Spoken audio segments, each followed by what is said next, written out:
Baik, sebelumnya Assalamualaikum warahmatullahi wabarakatuh. Eh, untuk materi pertemuan kelima ya kalau nggak salah untuk informatika medis di sini. Jadi kita akan membahas terkait dengan sensor-sensor pada IoT ya. Kalau kemarin kita kan sudah bahas terkait dengan Arduino, jenis-jenis Arduino. Di pertemuan hari ini kita membahas terkait dengan sensor-sensor yang digunakan. Kalau Arduino itu kan dia sebagai prosesornya. Jadi ketika kalian sudah membuat program, coding, program itu kemudian kalian upload ke Arduino. Nah, kemarin kita sudah bahas terkait dengan Arduino ini ya. Jadi Arduino itu seperti ini gambarannya. Nah, ini Arduino ini seperti ini. Jadi kan jenis-jenisnya banyak ya Arduino itu. Nah, kita sudah bahas terkait dengan jenis-jenis Arduino ini di pertemuan sebelumnya. Di sini kita akan membahas terkait dengan sensor-sensor apa saja sih yang bisa digunakan gitu. Tapi kalau kita bicara soal sensor ini cukup banyak sekali. Jadi kita tidak bisa bahas secara satu-satu. Di sini saya akan bahas saja sensor-sensor yang paling sering digunakan gitu ya. Nah, sensor-sensor ini kita gunakan sesuai dengan project kita ya. Jadi kalau kita misalkan projectnya untuk mengukur suhu, ya kita gunakan sensor suhu gitu. Jadi tergantung kebutuhan kita mau buat projectnya itu project apa gitu. Nah, di sini ada beberapa sensor ya. Jadi kalau kita bisa lihat di sini, ini ada beberapa sensor.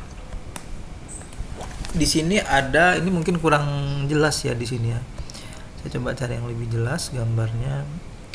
Mungkin ini ya. Nah, di sini ada beberapa sensor.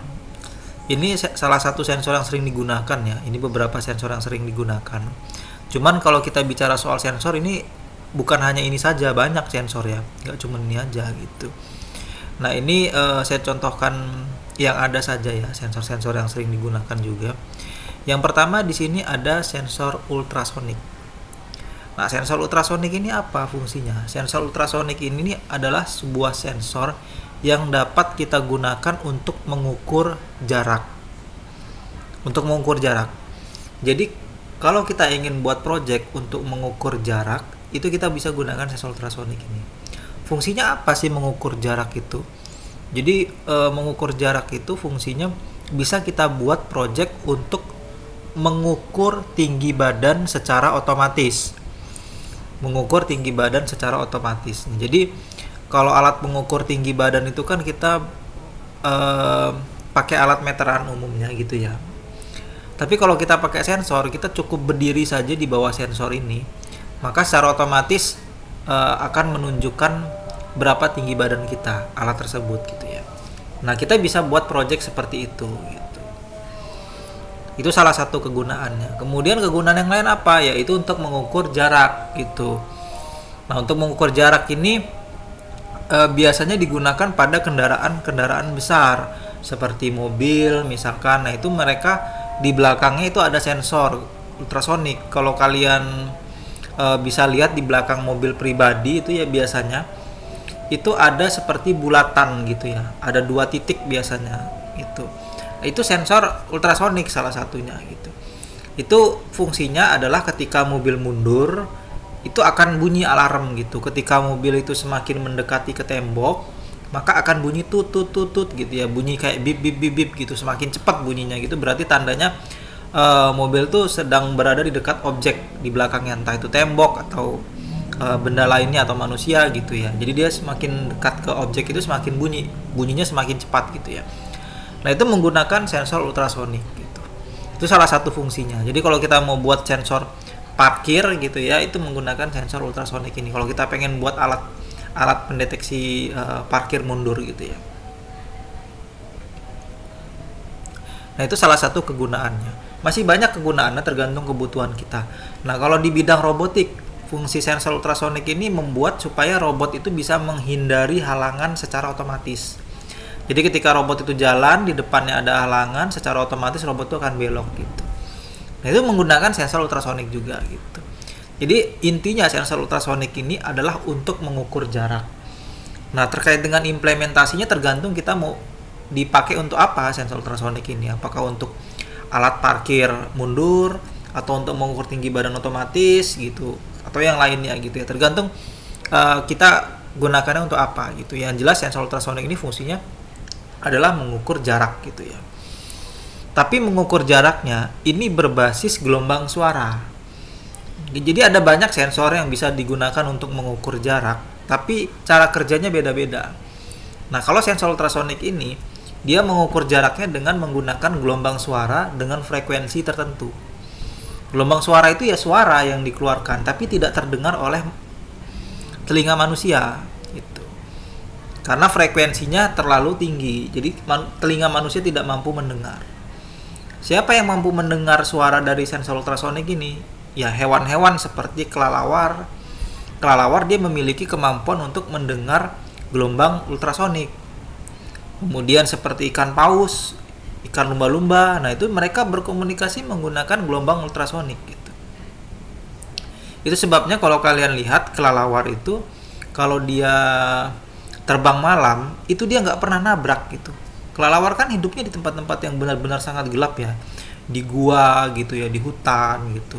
Kok dia bisa mencari buah-buahan gitu ya di malam hari terbang, kok dia nggak nabrak gitu. Dan kok dia bisa tahu di situ ada buah yang matang gitu ya. Itu tadi karena dia menggunakan kemampuan gelombang ultrasonik untuk mendeteksi objek yang ada di depannya ketika dia sedang terbang gitu.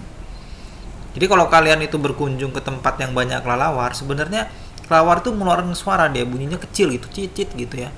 Tapi suara itu punya frekuensi tersendiri gitu.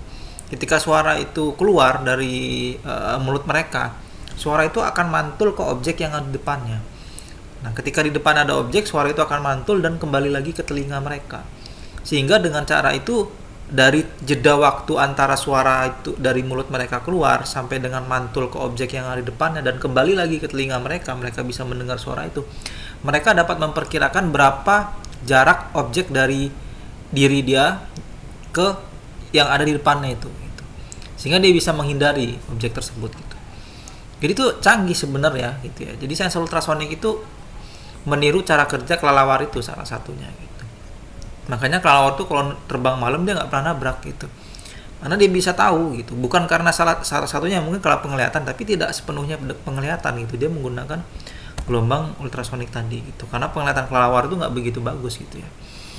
Gitu. Jadi dia menggunakan gelombang ultrasonik tadi untuk memperkirakan jarak objek itu atau untuk mendeteksi buah yang matang tadi gitu ya. Nah, itu salah satunya gitu. Termasuk ikan paus, ikan lumba-lumba itu dia mengeluarkan suara itu berkomunikasi menggunakan gelombang ultrasonik.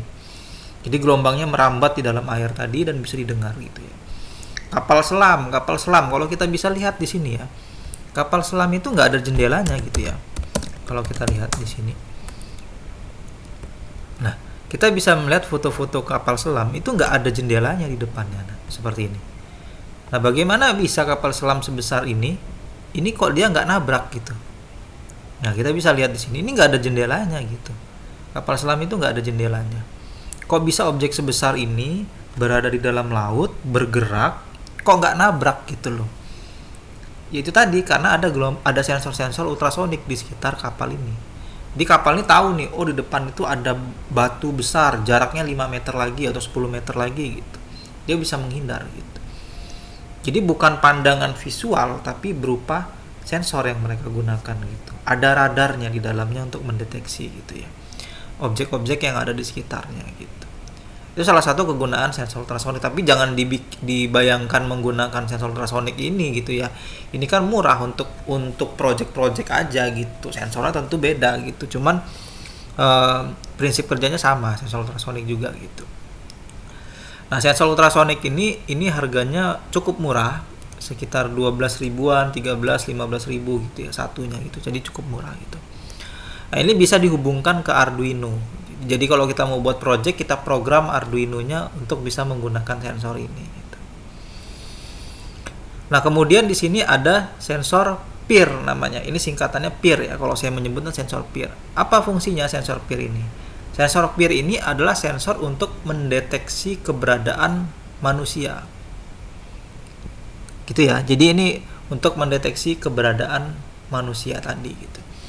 Jadi ketika ada manusia di sekitar sensor ini, maka sensor ini dapat mendeteksi. dia mampu mendeteksi pergerakan manusia ya, bukan mendeteksi berapa jumlah manusia yang ada di situ.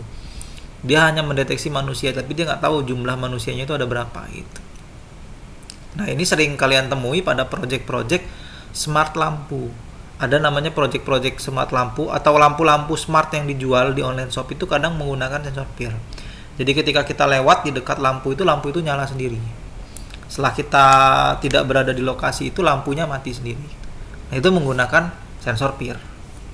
Itu ya. Jadi kenapa dia bisa mendeteksi manusia? Karena sensor peer ini dia memancarkan mendeteksi panas dari tubuh manusia. Jadi panas tubuh manusia itu punya rentan rentan gelombang sendiri gitu ya dari tubuh manusia ini gitu. Jadi ada panas tubuhnya itu ada parameternya sendiri gitu ya, sekian derajat gitu ya. Nah, itu yang digunakan oleh sensor peer ini untuk mendeteksi bahwa di situ ada manusia gitu. Jadi sensor peer ini bisa mendeteksi manusia dan harganya itu cukup murah. Ada yang 10.000, 12.000 juga satu bijinya gitu ya.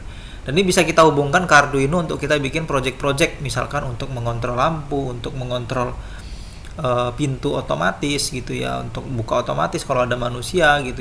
Ini project seperti ini bisa kalian lihat implementasinya di pintu gerbang UMKO, pintu rektorat gitu ya. Pintu rektorat itu kan buka sendiri kalau kita deket. Nah, itu menggunakan sensor peer juga salah satunya gitu.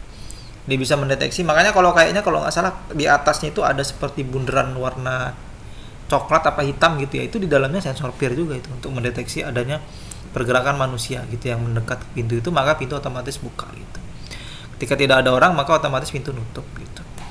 Nah, kemudian di sini ada tit sensor ya di sini ya. Ini tit sensor ini kalau nggak salah sensor getar ya. Tilt sensor ya namanya di sini.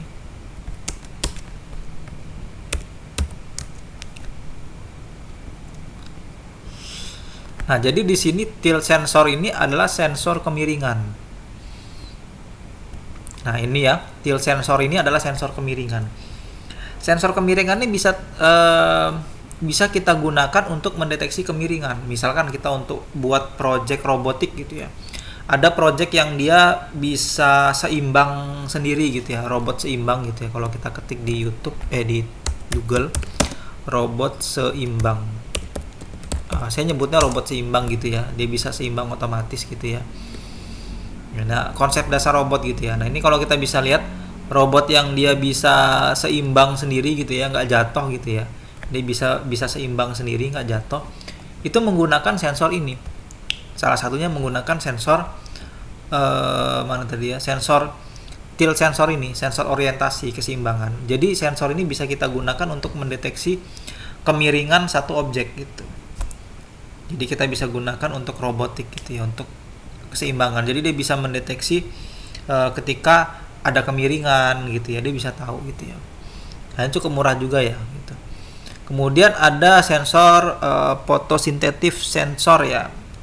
Fotosintetif sensor ini kalau nggak salah ini sensor cahaya ya. Itu coba saya cek dulu.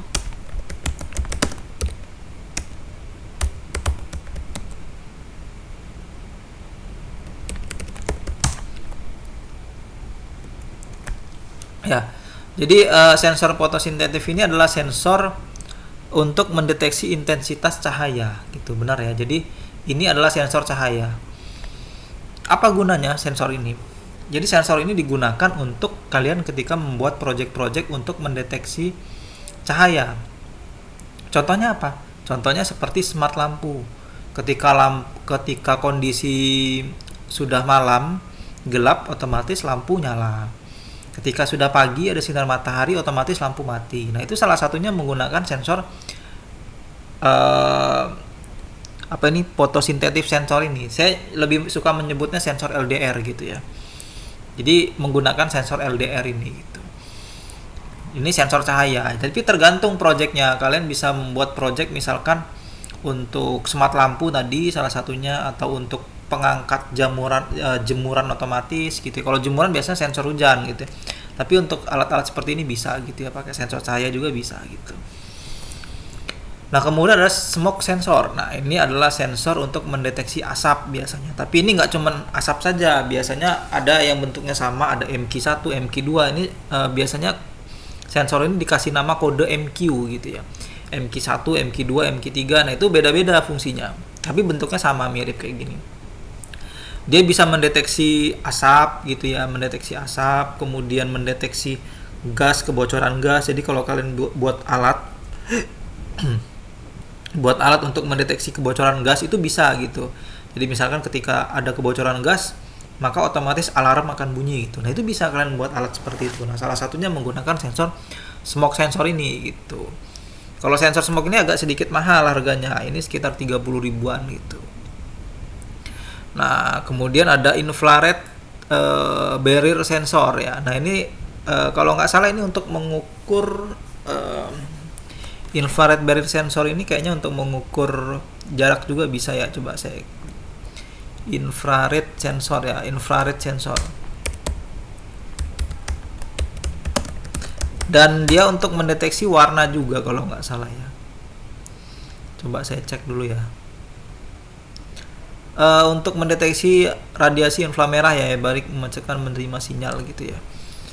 Ya, jadi ini adalah sensor infrared. Nah, ini sering kalian temui di remote ya, baik itu remote TV, remote AC gitu ya. Kalian bisa lihat di ujung remote itu ada lampu ya, ada lampu kecil. Nah, itu menggunakan sensor seperti ini gitu ya, infrared barrier sensor ini gitu ya.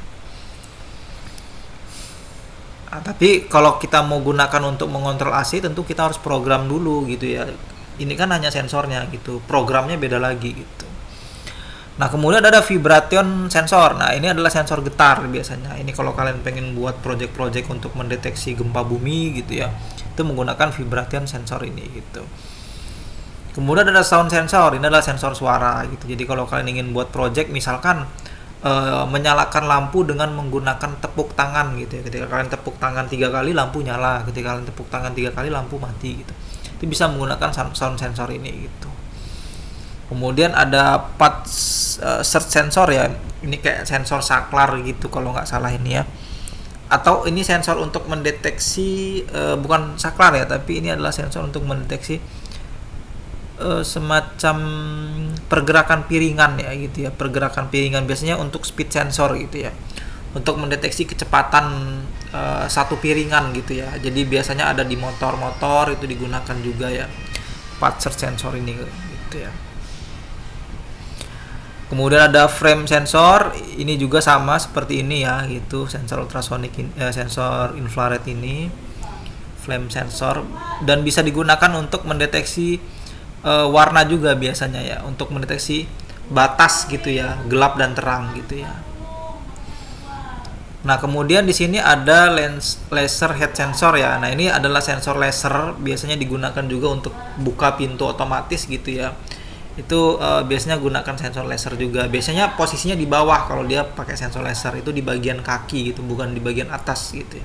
Jadi dia mendeteksi ada gerakan atau tidak gitu yang melewati sensor ini gitu. Ada clock module di sini adalah digunakan untuk jam gitu, untuk jam. Jadi kalau misalkan kalian membuat project untuk menyalakan lampu berdasarkan waktu, misalkan kalian ingin buat project untuk menyalakan lampu dari jam 10 sampai jam 10 malam sampai jam 5 pagi gitu, di setting waktunya gitu. Itu kalian bisa gunakan clock sensor karena ini sensor berbasis waktu gitu ya, berbasis timer gitu ya. Jadi kalau kita mau buat project-project yang bisa diatur menggunakan waktu aktifnya atau matinya, itu bisa menggunakan sensor clock sensor ini gitu ya, karena dia menggunakan timer waktu tadi gitu ya. Nah, kemudian di sini ada super regenerative modul ya. Nah, ini biasanya project ini digunakan untuk pengontrolan jarak jauh gitu. Nah, pengontrolan jarak jauh ini biasanya kalau misalkan untuk remote gitu ya. Kalau misalkan kalian lihat seperti remote pada motor atau pada mobil, di situ ya, ketika dipencet pintunya kebuka gitu, kepencet pintunya ngunci gitu. Nah, itu menggunakan super regenerative modul ini gitu. Dia menggunakan sinyal gitu ya untuk berkomunikasi antara modul ini dan ke modul yang satu ini gitu ya. Karena ada dua di sini modulnya, yang satu transmitter, yang satu receiver, yang satu penerima, yang satu pemancar gitu maksudnya gitu ya. Nah, jadi seperti itu ya cara kerjanya. Kemudian yang satu lagi di sini ada sensor DHT ya. Ini sensor suhu. Ini biasanya digunakan untuk mendeteksi suhu ruangan, bukan suhu air ya. Ini namanya untuk mendeteksi suhu ruangan seperti suhu atau kelembapan di situ ya gitu. Jadi ini bukan sensor untuk mendeteksi suhu air gitu ya. Kalau sensor untuk mendeteksi suhu air itu beda lagi gitu, nggak seperti ini bentuknya. Nah, ini biasanya untuk mendeteksi suhu ruangan. Ini tergantung project yang mau kalian buat untuk apa gitu ya. Terserah gitu ya. Jadi misalkan contohnya seperti untuk mengontrol suhu AC secara otomatis, nah itu bisa menggunakan sensor suhu ini gitu sebagai parameternya gitu. Ini sensor suhu untuk mendeteksi suhu ruangan ya, bukan suhu air. Jangan salah gunakan kalian. Ketika kalian membuat project untuk mengukur suhu air gitu, kalian gunakan sensor ini, kalian celupin ke air ya rusak gitu sensornya. Jadi bukan pakai sensor ini, beda sensornya gitu ya. Nah, kemudian ada ini yang sensor ini jenisnya ada dua ya, DHT11 sama DHT22. Kalau DHT11 ini warna biru, lebih murah harganya. Kalau DHT22 itu sedikit lebih mahal, cuman tingkat akurasinya lebih bagus gitu. DHT22 bentuknya sama seperti ini, cuman warnanya putih gitu ya, bukan biru gitu. Nah, kemudian ada raindrop sensor ya di sini. Nah, ini adalah sensor untuk mendeteksi hujan. Nah, ini kalau kalian misalkan buat project untuk mendeteksi hujan, misalkan saya pengen buat project alat ketika terjadi hujan, maka otomatis jemuran saya akan keangkat sendiri gitu ya, kegeser sendiri ke tempat yang teduh gitu ya. Bisa menggunakan sensor pendeteksi hujan ini gitu. Atau kalian untuk mendeteksi kalau misalkan ada hujan gitu, otomatis alarm akan bunyi gitu. Nah, itu bisa menggunakan sensor ini. Atau ketika ada hujan, otomatis sistem akan mengirimkan notifikasi ke HP kalian memberitahukan bahwa di rumah hujan gitu ya. Itu bisa menggunakan sensor rainbow sensor ini gitu ya. Cara kerjanya itu tadi. Jadi kalau misalkan ada air yang menetes ke papan ini, otomatis dia akan mengganggu kelistrikan di papan ini gitu. Nah, gangguan kelistrikan itu yang dianggap sensor sebagai hujan tadi gitu. Jadi ketika kalian uji coba, kalian tetesin air aja di atas ini, maka dia akan mendeteksi sensornya gitu. Nggak perlu nunggu hujan gitu untuk dicobanya, tetesin air aja gitu. Nah, kemudian di sini ada soil sensor. Nah, ini sensornya seperti panjang ya, soil sensor ini dia panjang gini. Ini sensor untuk mendeteksi kelembapan tanah. Nah, ini biasanya digunakan untuk smart farming, pertanian cerdas gitu ya. Ini saya gunakan juga untuk project saya ya. Smart farming nanti kita akan bahas gitu ya. Nah, ini smart farming ini bukan smart farming tapi sensor ini digunakan untuk mendeteksi kelembapan tanah. Jadi seandainya kalian ingin buat sistem penyiraman tanaman secara otomatis gitu. Ketika kondisi tanah dalam kondisi kering, otomatis tanaman kalian itu kesiram otomatis gitu ya, pakai pompa gitu ya. Pompa otomatisnya aktif gitu nyiram tanaman kalian ketika tanah terdeteksi kering. Nah, ketika tanah sudah terdeteksi lembab, otomatis pompa itu mati gitu ya. Berhenti menyiram tanaman kalian gitu.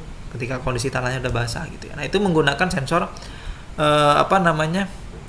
kelembapan tanah ini gitu ya. Nah, jadi ini salah satunya aja ini ya. Ini hanya beberapa saja sensornya ada banyak ya, nggak cuma ini gitu ya. Ini kalau kita bisa lihat di sini nih ada lagi sensor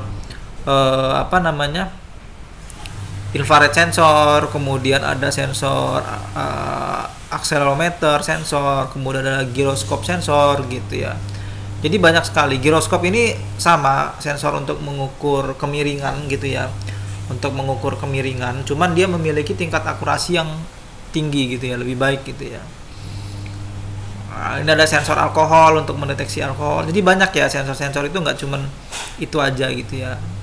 Jadi banyak, tergantung kebutuhan kita untuk membuat project apa di situ gitu. Nah, ini baru dari segi sensor ya, baru dari segi sensor. Kita belum bahas terkait dengan modul transmitter gitu ya. Modul transmitter ini gimana sih kalau saya pengen buat project untuk mengontrol untuk mengontrol lampu atau misalkan kita untuk mengontrol salah satu contohnya ya, untuk mengontrol lampu bisa ya sebenarnya kalau misalkan kita menggunakan sensor LDR itu bisa ya untuk menyalakan dan mematikan otomatis lampu ya. Tapi kalau kita buat project pakai sensor accelerometer itu,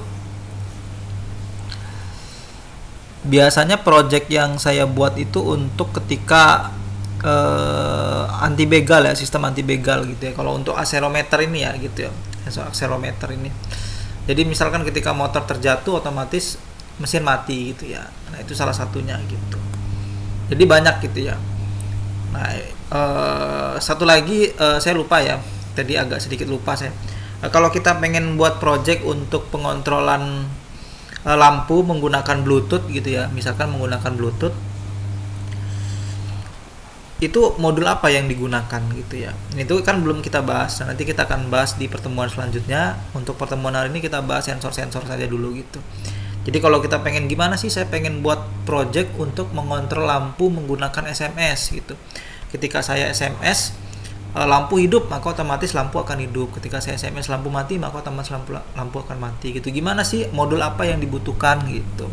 Atau ketika saya ingin membuat project untuk menyalakan dan mematikan lampu menggunakan WiFi, alat apa sih yang saya gunakan gitu, atau menggunakan Bluetooth gitu. Nah, nanti kita akan pelajari media transmisinya itu modul apa saja yang digunakan. Kalau ini kan sensornya gitu ya, ini sensornya.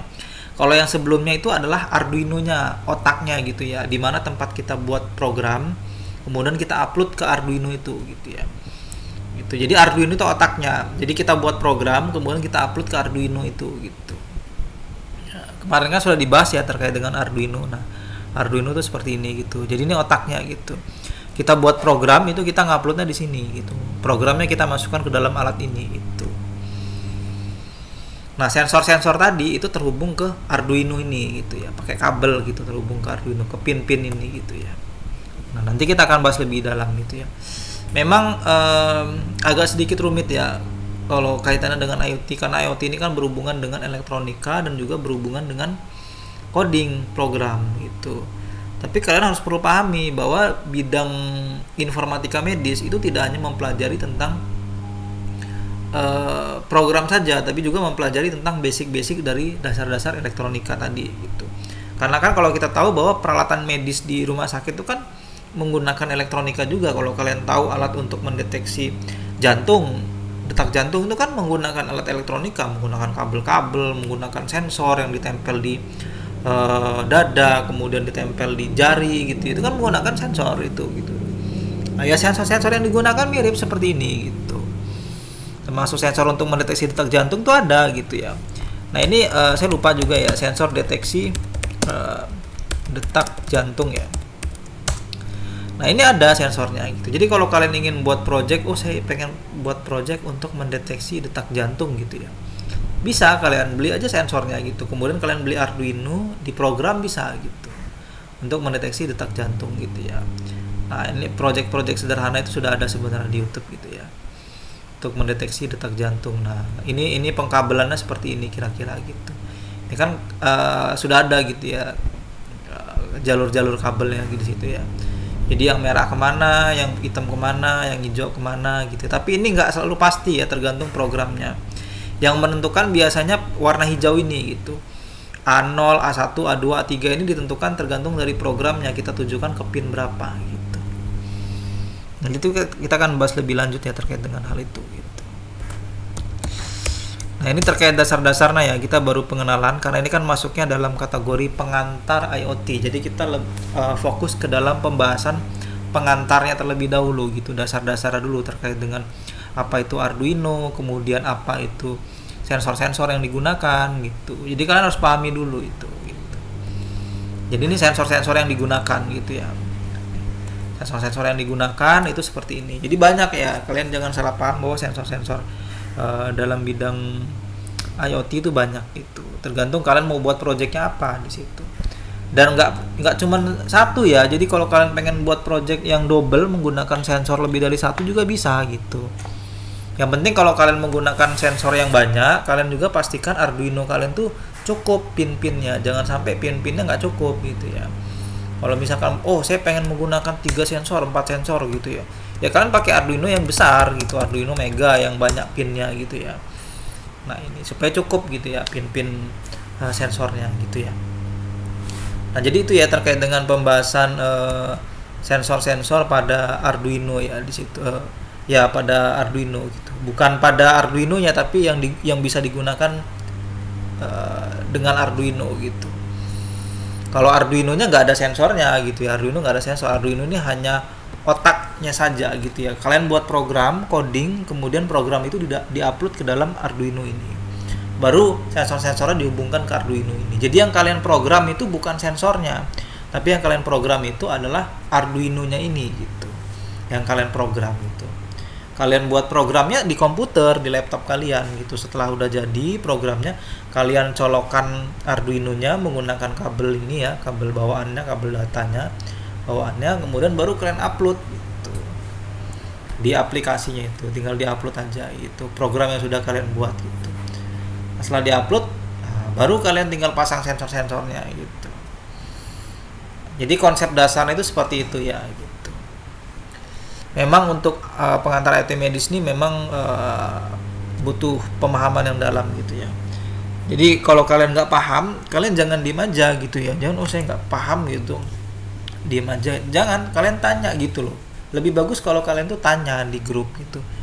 Jangan diem aja gitu. Walaupun kita ini saat ini tidak tidak secara langsung gitu ya, ngobrol secara langsung, tapi kalau kalian nggak paham tuh jangan diem aja, tanya aja, diskusi, nanya, Pak saya ini kalau pengen buat project ini alat apa aja yang dibutuhkan ya gitu, kalian tanya gitu. Atau kalian ada yang nggak paham tentang Arduino gitu, kalian tanya gitu. Jadi ketika kalian dapat materi dari sini itu dikembangkan, jangan saya nonton selesai video nonton udahlah gitu. Jangan, kalian cek juga di YouTube gitu. Saya kayaknya tertarik nih pengen buat project ini gitu. Kalian cari tahu, kembangkan gitu ya. Dikembangkan gitu. Pengetahuan yang ada itu dikembangkan gitu. Jadi itu ya. Jadi lebih banyak tanya gitu. Lebih banyak tanya kira-kira kalau saya pengen buat project ini apa gitu. Jadi memicu rasa penasaran kalian gitu. Karena IoT ini menarik gitu ya. Menarik sekali project ini. IoT ini adalah cikal bakal teknologi yang akan besar di masa depan gitu. Ini akan besar gitu. Kita tahu kan saat dulu kalau kita mau pergi kemana-mana kita pakai sepeda gitu ya. Belum ada motor, belum ada mobil zaman dulu gitu ya. Masih pakai sepeda gitu. Setelah ada kendaraan yang mempermudah, motor, mobil, kita pakai motor dan mobil gitu ya. Sebelumnya sepeda. Nah sama dengan lampu gitu.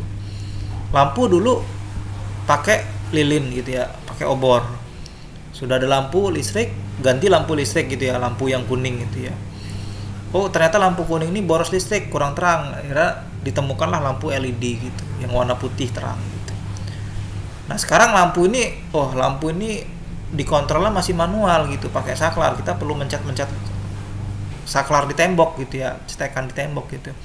Gimana sih supaya lampu ini bisa otomatis, jadi ketika saya pulang kerja lampu ini bisa nyala sendiri gitu, jadi saya nggak ribet ngidupin lampu secara manual. Bisa gitu, yaitu dengan bidang ilmu IoT ini gitu, otomatisasi gitu. Jadi ketika kita sebelum nyampe rumah, alat yang ada di rumah kita itu bisa melacak posisi HP kita gitu. Dia melacak, ternyata pemilik rumah ini udah mulai datang nih ke rumah, saya nyalain lampu gitu. Bisa gitu, dengan kalian menggunakan alat-alat seperti ini bisa buat proyek seperti itu gitu. Jadi ketika kalian sudah dekat dengan rumah 15 meter atau 30 meter dari rumah atau 100 meter dari rumah, otomatis lampu-lampu di rumah sudah menyala semua gitu.